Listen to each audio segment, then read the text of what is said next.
संध्या स्नानं जपश्चैव देवतानां च पूजनं वैश्वदेवं तथा आतिथ्यम षट कर्माणि दिने दिने प्रत्येक मनुष्य को 6 कार्य नियम पूर्वक करने चाहिए, जिसमें स्नान आदि कार्य और भावनात्मक रूप से जप और संध्या वंदन, फिर साथ में कहा है यज्ञ आदि कर्म, वैश्वदेव आतिथ्य आदि, ये समस्त कार्य निरंतर नियम पूर्वक व्यक्ति को करने चाहिए। यह भी बताया गया है जल मार्जने संध्यान मंत्रोच्चारण आदिशु, पानी के छींटे लगाने से स्नान नहीं होता और मंत्र पाठ कर लेने से किसी व्यक्ति की संध्या नहीं हो जाती। संधीयते परब्रह्म सा संध्या सद्भिरुच्यते, जब व्यक्ति का मन संसार से खोकर मिटकर विचार शून्य होकर भगवान में तल्लीन हो जाता है, उस स्थिति का नाम, उस ध्यान का नाम संध्या है, भगवान से संधि होना। इसी के साथ में यह भी बताया गया है कि जब कभी आपका ध्यान टिके और उसमें आनंद का संचार होने लग जाए और ध्यानावस्था से संध्या वंदन से उठने के बाद हृदय में संतुष्टि और चेहरे पर प्रसन्नता का भाव आए, मन शांत हो और आप बहुत आनंदित अनुभव करें, उसको कहा जाता है प्रसाद गुण, जिसे भगवान श्री कृष्ण ने कहा प्रसादे सर्व दुखानाम हानि रस्योपजायते। जिस व्यक्ति के जीवन में ये प्रसाद गुण आ जाता है, उसके समस्त दुखों का अंत होना शुरू हो जाता है। मतलब चिंताएं मिटने लगती हैं, निराशा भागने लगती है, भय की अवस्था से आप मुक्त होने लगते हैं और एक निश्चिंत आनंद का जीवन व्यतीत करने लगते हैं। प्रसन्न चेत साम ह्यासु बुद्धि पर्यावस्थिष्ठते, ऐसे व्यक्ति की बुद्धि निर्मल होती है, आनंद विभोर होकर ऐसा व्यक्ति इस दुनिया में संतुलित जीवन जीने लगता है। मतलब ये हुआ कि आपको नित्य निरंतर प्रत्येक दिन की शुरुआत भगवान के ध्यान से करनी चाहिए और वहाँ का प्रसाद जरूर लेना चाहिए। प्रसाद प्रसन्नता है, आनंद है, और वो प्रसाद ध्यान में बैठकर पाया जा सकता है। आपसे ये भी कहा गया था कि वो परमेश्वर कोई व्यक्ति नहीं, एक शक्ति है। उसे नदी, पहाड़, गुफा, जंगल में ढूंढने से नहीं मिलेगा। हमारे हृदय की गुहा में जहाँ हमारा चैतन्य मतलब हमारी आत्मा है, वहीं हमारा परमात्मा भी है, तो वहाँ उसे पाया जा सकता है। इसलिए श्री कृष्ण भगवान के शब्द मैंने आपसे कहे थे, ईश्वरः सर्वभूतानि हृद्देशे अर्जुन तिष्ठति भ्रामयन् सर्वभूतानि यंत्ररूढ़ानि मायया। सबके हृदय में भगवान विराजमान है। वह परमेश्वर जो पूरे संसार की रचना, संचालन और संहार करता है, उस परमेश्वर को जो यंत्रारूढ़ वस्तु जैसे घूमती है, जैसे किसी यंत्र पर कोई वस्तु रख दी जाए, इस तरह से जो पृथ्वी और समस्त ग्रहों को चला रहा है, हमारे जीवन को भी चलाता है, हमारे भाग्य को चलाता है, इस तरह से जो अपनी माया से पूरी दुनिया को संचालित करता है, वह परम सत्ता, परम शक्ति हमारे हृदय में विराजमान है और वहीं उसे पाया जा सकता है। भी कृष्ण भगवान का वाक्य मैंने सुनाया था कि उन्होंने ये कहा, तमेव शरणम गच्छ सर्वभावेन भारत। हे अर्जुन, समस्त भावनाओं के साथ, भावनाओं के उद्वेलन के साथ एकाग्र होकर तुम उसी भगवान की शरण में जाओ। तत्प्रासादात पराम शांतिम स्थानम प्राप्स्यसि शाश्वतम। तत्प्रसादात, उसकी कृपा से ही परम शांति और परम आनंद की प्राप्ति होगी। वह शांति जो सदा टिकेगी, वह खुशी जो हमेशा टिकेगी। मतलब सच्ची खुशी, सच्ची शांति पाने के लिए भगवान की शरण ग्रहण करनी चाहिए। तो यहाँ तक की चर्चा हम लोगों ने सुनी थी, जिसमें मैंने ये भी कहा था कि सबके अंदर परमात्मा है और हम उस आनंद को ढूंढने के लिए पूरी दुनिया में घूमते हैं, रिश्तों में, पदार्थों में, सत्ता में, संपत्ति में। जो आनंद खोया हुआ है उसे हम कहीं संपत्ति में ढूंढ रहे हैं, किसी बड़े पद में ढूंढ रहे हैं, किसी बड़े संगठन में ढूंढ रहे हैं, किसी प्रकार की शक्ति प्राप्त करने में ढूंढ रहे हैं, सुरक्षा पा करके हम उसे ढूंढना चाहते हैं। तो बहुत तरह के सुविधा साधनों में खोज रहे हैं, लेकिन वह इस तरह नहीं मिलता। आप ऐसे कह लीजिए, खोजने से नहीं मिलता, उसमें खो जाने से मिलता है। परमेश्वर में खो जाएं तो मिलेगा, खोजने से नहीं मिलेगा। खोजेंगे बाहर और खो जाएंगे अंदर। तो अंदर ही वो है जब आप अपने अंदर खो जाएंगे, और जब इस दुनिया को भूल जाएंगे, दुनिया का मालिक अपने आप याद आने लग जाएगा। यहाँ तक की ये चर्चा हुई है। अब इससे आगे बढ़ते हैं। मैंने सार इसलिए बताया क्योंकि कुछ लोग सुबह भी थे, अब भी हैं, उनको भी रिवीजन करा दिया जाए। तो उनको भी रिवाइज कराया गया। जो नए हैं उनको नए अंदाज से वो चीज़ मिल गई। अब हम आगे बढ़ते हैं। इसका मतलब ये मत समझ लेना कि कल शाम को आएंगे, रिवाइज तो करा ही दिया जाएगा। लेकिन आप जो सुन रहे थे उसका सार तत्व बताया गया है, बीज दिए गए हैं। पूरा वृक्ष तो उन्हीं ने ही पाया है जिन्होंने सुबह सुना था। उसी अंदाज से वैसे मैं सभी को इस समय कोशिश कर रहा हूँ कि सूत्र दिए जाएं। अब अगली बात हम यहाँ से सुनेंगे। एन केन प्रकारेण यस्य कस्यापि जंतुना संतोषम जनयेत धीमान तदेश्वर पूजनम। जो व्यक्ति जैसे कैसे किसी भी तरह से इस दुनिया के मनुष्यों को सुखी और संतुष्ट करने की चेष्टा करता है, वह इस दुनिया को संतुष्ट, किसी व्यक्ति को, किसी प्राणी को संतुष्ट करते हुए अपने मालिक परमात्मा को ही संतुष्ट करता है। क्योंकि पूजा का बाह्य प्रकार यही है। और जब आप अंदर संतुष्ट होकर स्वयं को भगवान में समर्पित कर देते हैं, ये पूजा का आंतरिक स्वरूप है। और दोनों का मेल बैठाना शुरू कर दीजिए, आप अपने भगवान के करीब हो जाएंगे। बात समझ में नहीं आई हो तो ऐसे समझ लीजिए, बाह्य रूप से आप इस दुनिया में जितना भी किसी के लिए भला कर सकते हैं जरूर भला करें। ऐसे नहीं समझ में आता तो आप ऐसे समझ लीजिए, लोग कहते हैं परोपकार करना सीखिए। सुबह मैंने आपसे कहा था परोपकार करने वाले बिरले हैं, लेकिन परोपकार को मानने वाले उससे भी कम बिरले हैं। एहसान करने वाले दुनिया में बहुत कम हैं, लेकिन एहसान को मानने वाले तो उससे भी कम हैं।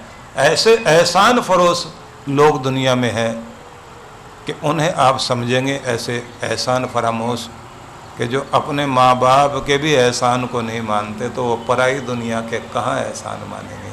हम बहुत जल्दी दूसरों को भुला देते हैं, दूसरे के किए को भुला देते हैं, खुद लेके भूल जाते हैं लेकिन दे के कभी नहीं भूलते।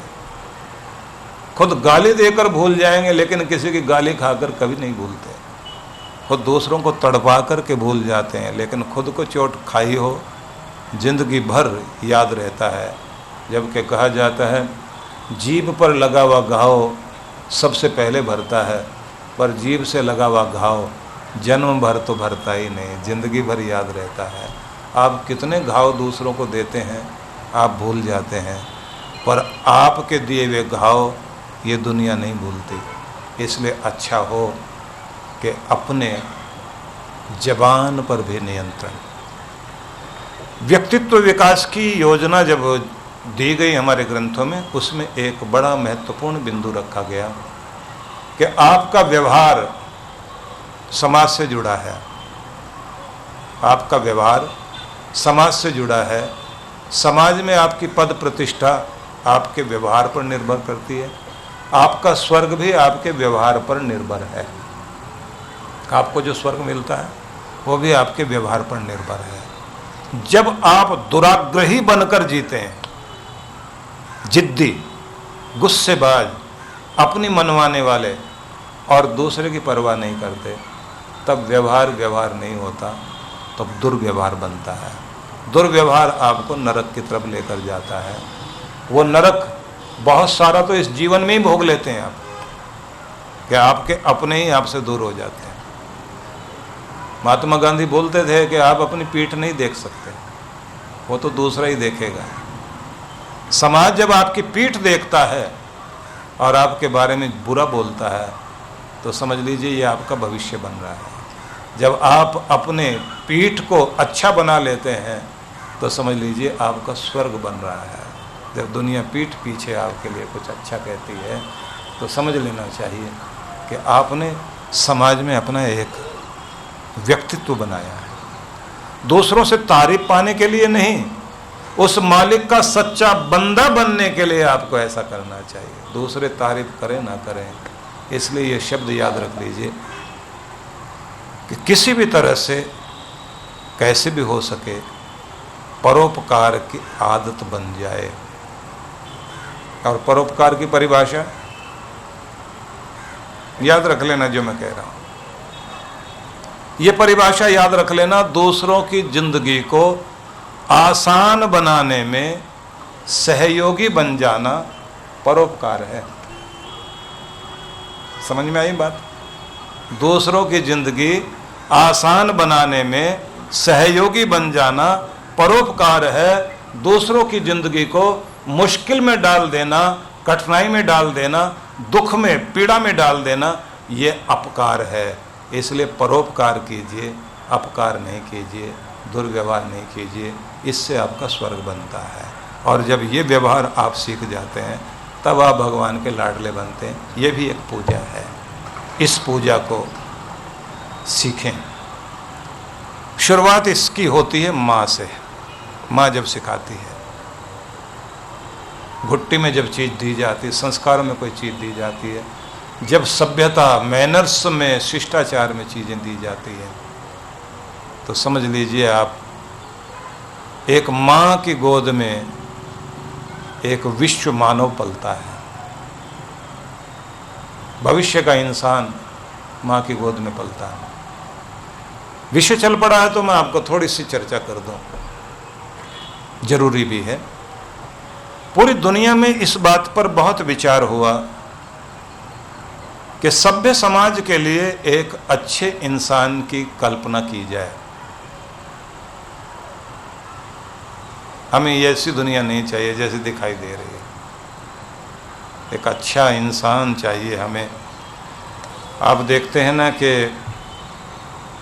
लोग पूरा जीवन जीते हैं, लेकिन पूरे जीवन में भी स्थितियां इतनी खराब हो जाती हैं कि जीवन जीते जीते हम लोग पूरा जीवन समाप्त कर लेते हैं, लेकिन उसके बाद भी जीना नहीं आता। या एक ऐसे इंसान की तरह से जीवन को जीते हैं कि लोग ये कहते हैं कि भाई ये आदमी जो दिखाई देता है, कहीं भी इसकी ज़िंदगी में ऐसी कोई बात नहीं जिसे पकड़ा जा सके, जिस गुण को ग्रहण किया जा सके। तो इससे पता ये लगता है आदमी आधा अधूरा जिया है। रविंद्रनाथ टैगोर ने शिक्षा को इस रूप में रखने की चेष्टा की कि भविष्य का मनुष्य बनाया जा सके। और उन्होंने कहा शिक्षा ही माध्यम बनेगी। इमर्सन ने इस बात को कहा, और जो मॉन्टेसरी पद्धति शुरू हुई थी उसमें भी ये बात ध्यान में रखी गई, भविष्य का मनुष्य कैसा बनना चाहिए, विश्व मानव कैसा होना चाहिए, हम कैसे मनुष्य की कल्पना करते हैं। आइंस्टाइन से जब पूछा गया, इतने बड़े साइंटिस्ट थे, कि आपके प्रयास से अब तक जो काम हुआ है बोले ऑब्जेक्ट पर हुआ, अब सब्जेक्ट पर काम किया जाएगा। इंसान को मनुष्य के निर्माण पर ज़्यादा ध्यान देना चाहिए, क्योंकि साइंस जो है अब इस पर काम करे तो ज़्यादा अच्छा है। सोचिए, हम लोग इस बात की बड़ी कोशिश करते हैं कानून अच्छे बन जाएं। कानून तो बन जाएंगे, लेकिन कानून के पालन करने वाले अच्छे ना हो। अब देखिए ना, रेड लाइट सामने हो गाड़ी नहीं रुकती, लेकिन बिल्ली सामने आ जाए तो पुलिस वाला तो नहीं रोक रहे ना। बिल्ली सामने आती गाड़ी रुकती है, लेकिन रेड लाइट पर नहीं रुकती। पुलिस वाला दिखाई दे जाए तो हाँ फिर ठीक है, कानून डंडे से पालन कराने वाला कोई है। इसलिए मनोवैज्ञानिक लोग और साइंटिस्ट लोग दोनों ने एक बड़ी अद्भुत बात की। उनका कहना है कि मनुष्य के मस्तिष्क की 3 परतें हैं। उनमें से एक परत वो है जो सरीसृप, मतलब जब से मनुष्य का विकास हुआ, वो जो भयंकर जंतु दुनिया में होते थे, बड़ी बड़ी छिपकलियां समझ लीजिए आप, हाथी के आकार के, जहाँ से रेंगते रेंगते इंसान एक दूसरे जंतु को खाता हुआ जी रहा था, अन्याय करता हुआ, कि वो वाला मस्तिष्क की परत हमारी शुरुआत वाली परत है, जो आपके मस्तिष्क में मौजूद है। एक आपका लिम्बिक सिस्टम है, एक रेप्टिलियन, और एक को नियोकॉर्टेक्स बोलते हैं। तो इसको जो ये रेप्टिलियन परत है, जब मनुष्य इस परत के जागृत होने की अवस्था में आता है तो कहते हैं उसका जानवर जागता है। मैं थोड़ी अलग तरह की चर्चा करने लग गया आपसे, ये जरूरी, उसके बाद आपको उधर ले जाऊंगा, जो भक्ति वाली परत है ना उस तरफ लेके जाऊंगा, लेकिन ये भी बात करनी बहुत जरूरी है। तो इनका कहना है कि ये जो जानवर वाली, जिसको आप एनिमल ब्रेन कहेंगे, अगर आप इसके संपर्क में आ गए या कोई आपको इसके संपर्क में ला दे तो आपका जानवर जाग जाएगा। उनका ये कहना है कि आपके नेता लोग भी ज़्यादातर इस परत को जगाने का काम करते हैं, कहीं भी भड़का देंगे आप। इनसे हमारा कोई मेल नहीं है, ना इनकी भाषा मिलती, ना इनका कलर मिलता, ना इनका भजन का तरीका मिलता। ये अलग, हम अलग, हम श्रेष्ठ, वो तो श्रेष्ठ नहीं। कुछ भी कहकर जगा दे आपके अंदर का वो जानवर, तो आदमी उसी कबीलों वाली संस्कृति में पहुंच जाएगा, पत्थर हाथ में। फिर परोपकार की सारी परिभाषा गई। अब इसके बाद में भारतीय परंपरा में विचार किया गया कि क्या करना चाहिए। तो इन्होंने कहा कि आपके 2 ब्रेन है, एक लेफ्ट ब्रेन, एक राइट ब्रेन। आपका जो लेफ्ट ब्रेन है ये ज़्यादातर जागरूक करने के लिए सारे शिक्षा सदन काम कर रहे हैं, कॉलेज भी। तर्क वितर्क वाली बात तो ज़्यादा है, गुस्सा भी जल्दी आ रहा है, लेकिन आदमी का जो भावनात्मक मस्तिष्क है उसे जगाने का काम नहीं हो रहा। तो पूछा गया फिर क्या करना चाहिए। बोले फिर उसका तरीका यही है जो शुरुआत हिंदुस्तान ने की, कि जब सुबह आप जागें तो आप अपने राइट ब्रेन को जागृत करते हुए, भावनात्मक मस्तिष्क को जागृत करते हुए, भावनात्मक रूप से भगवान से जुड़ना शुरू कर दीजिए। जब आप उससे जुड़ जाते हैं उसके बाद फिर दुनिया से जुड़ना शुरू करो, तो दोनों में संतुलन रहेगा। जहाँ तर्क की ज़रूरत है वहाँ तर्क करोगे, लेकिन तकरार नहीं करोगे, और जहाँ दया की ज़रूरत है वहाँ दया करोगे। जहाँ दुष्टता का दलन करने की ज़रूरत पड़ेगी तो आप शक्ति वाले बन जाएंगे, और जहाँ लगेगा कि दूसरों के आंसू भी मेरे ही आंसू हैं, वहाँ आप करुणा करने लग जाओगे। इसलिए हिंदुस्तान का अध्यात्म इस दुनिया के मनुष्य को श्रेष्ठ बना सकता है, बस यही विधि है और कोई विधि नहीं।